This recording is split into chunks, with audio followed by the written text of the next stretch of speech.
some of the first chapter of this book. If you want to learn more about this book or the rest of the series, go to Where Are the Five? Oh yeah, this is the first book of a 5-book series. That's why it's called 5. Well, that's true, yes. I just published the 5th book on May 5th. Wow. But this is the first book of the series. Go to wherearethefive.com for more information on this book and the rest of the series. But this book, 5 young college-age kids are abducted by aliens and taken to an alien space station.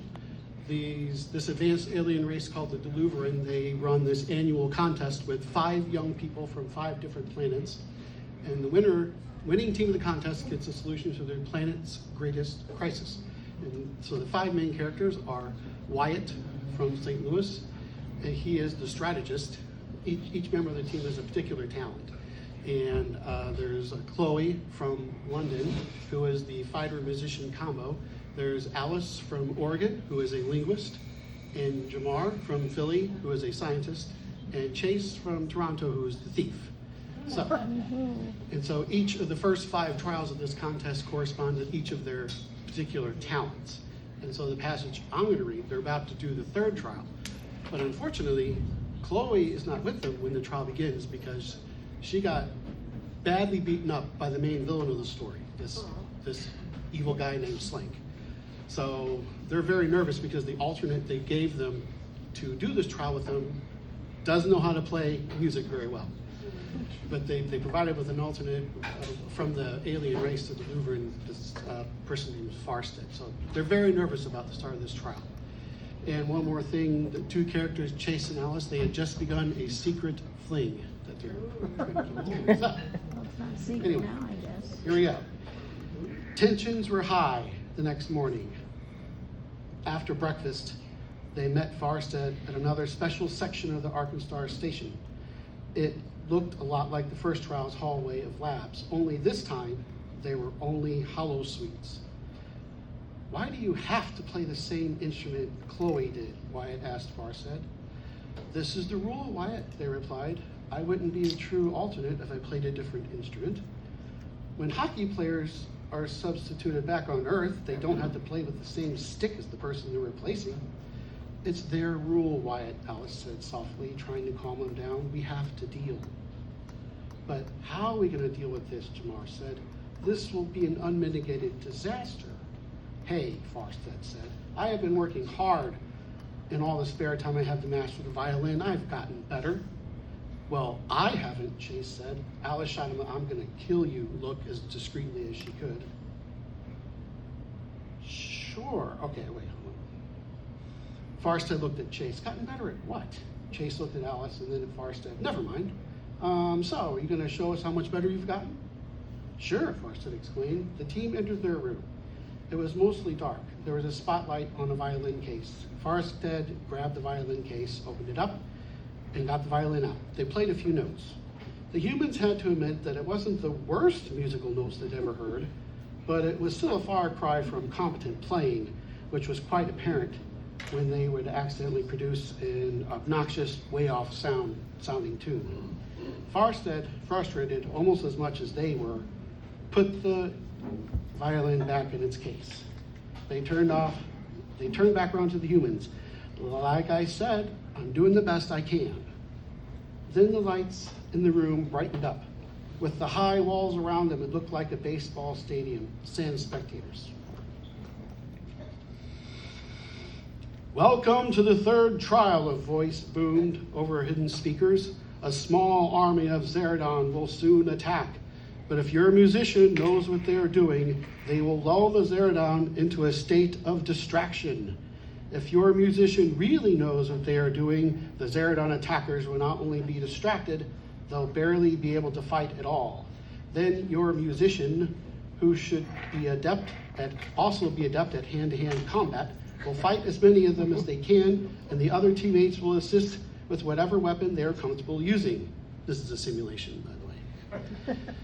A spotlight shone on a rack of swords. The spotlight moved to a rack of fighting sticks. Then the spotlight moved on to highlight a rack of bows and quiver of arrows. Let's hope we're good at the fighting part, Chase mumbled to Wyatt. Dibs on one of the swords, Jamar exclaimed. He grabbed one. Wyatt grabbed a bow and a quiver of arrows. Alice looked from one rack of weapons to another. She didn't know what to do. Since she'd had archery practice in the recent past, she figured that was the best choice. She joined Wyatt in being an archer in the battle. Chase shrugged and grabbed one of the fighting sticks. He'd fought people with pool sticks before and bar brawls. Farstead sighed. They shifted their posture back and forth a bit and glanced down at the violin. A loud beeping noise rang through the air. "Let the trial commence!" Several doors on the other side of the stadium slid open. "Here we go," Wyatt said. He readied an arrow. Jamar got into his sword fighting stance. Chase readied his stick, spinning it around a few times. Alice also readied an arrow. Dozens of Zeradon came pouring out of the doors. Farstead started playing, and it was not good. Suddenly, another door opened. It was the entrance door behind them. The person zoomed into the stadium too quickly for them to be identifiable. They punched and kicked a few Zeradon that had come close, and then they ran over to Farstead. "I'll take this now." She took the instrument and the bow. She turned to the team, her long dark hair flipping with her turn. Now they could identify her. "Chloe!" Wyatt exclaimed. "Oh my God, Chloe!" Alice yelled. She'd never been so excited to see someone who positively hated her. "Hello, loves!" Chloe exclaimed. She grinned. "Miss me?" As more Zeradon approached, he played some of the sweetest, most beautiful violin music any of them had ever heard. It was amplified, the sweet, mellifluous sound notes reaching every corner of the stadium. The Zeradon, who had been running full speed, slowed down. Some of them stopped. Many held their hands over their ears. A few even fell to the ground. Farstead, their head hung low, quietly backed away. They went to the door, opened it, and left. They have superpowers, by the way. The aliens give them superpowers. Chloe, huh? Oh. It's sweet. Chloe smiled as she played some of the most beautiful music she'd ever produced. It was finally her turn to shine and be part of the team. But she had to stop playing for a second. "Well, don't just stand there," Chloe exclaimed to her teammates. "Attack!" Wyatt fired an arrow at the Zeradonian. It missed. Alice did the same. Jamar and Chase ran up to the nearest aliens and engaged them. A group of Zeradon converged on Chloe. She smiled. She set the violin down and fought 6 of them. With martial arts moves that even astounded her, Chloe's punches, rolls, kicks, and jumps made short work of them. She yelled out with almost every cracking punch and snapping kick. And she didn't just knock them down, she catapulted them across the stadium. When Chloe had a 2-second break, she balled her fist and screamed, "Superpowers are bloody awesome!" Meanwhile, Jamar stabbed several Zeradon, making some casualties himself. Chase beat one up with his fighting stick. Wyatt finally hit one with an arrow, but only on its shoulder, but it fell down. Alice was unable to hit anything. She grimaced and shook her head. More Zeradon came through the doors. "Holy crap," Alice yelled. "How many of them are there?" "Don't worry," Chloe said, panting. "We'll kick all their arses." Chloe quickly picked up the violin and played some more music. Soon. Oh, sorry. Oh, Sorry. it's okay. I didn't know that was going to happen. That was just for me. Oh, that was for you. Oh, sorry. Okay. I thought it was time. Okay.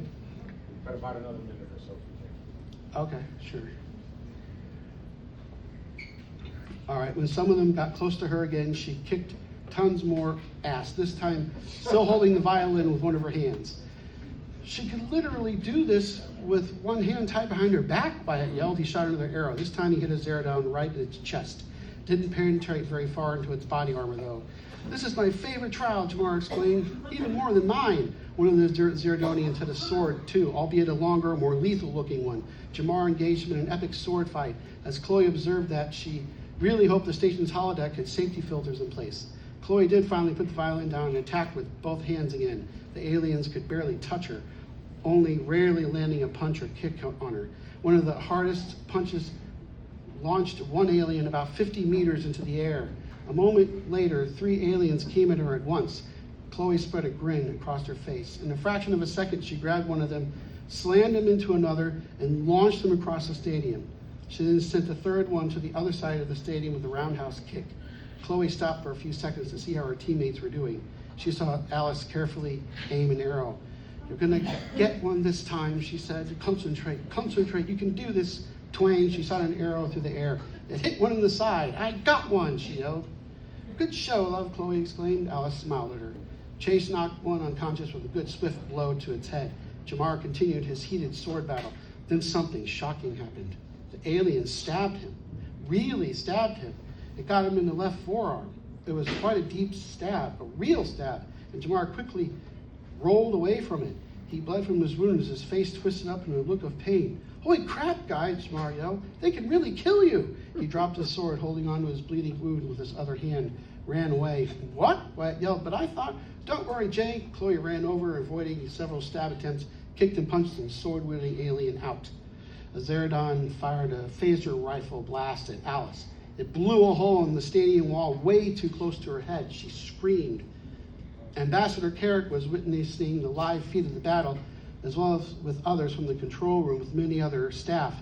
They looked in horror of the human team's battle. "Who turned the human safety filter off?" they yelled. One technician frantically pushed buttons on their console. I don't know. Trying to get them back online now. "And why do some of them have phaser rifles in the first place?" Carrick yelled again. The same staffer nervously turned to Carrick. "Somebody has hacked the system." Carrick's facial expression turned dark. Slank. A phaser blast came very close to hitting Chloe. Carrick grabbed the technician's shoulder. "Shut it down!" They frantically called the shutdown sequence. "Shut it down now!" Carrick yelled louder. The technician hit the shutdown sequence. I think that's good. All right.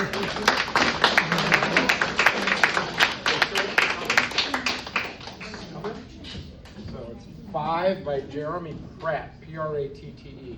Yes.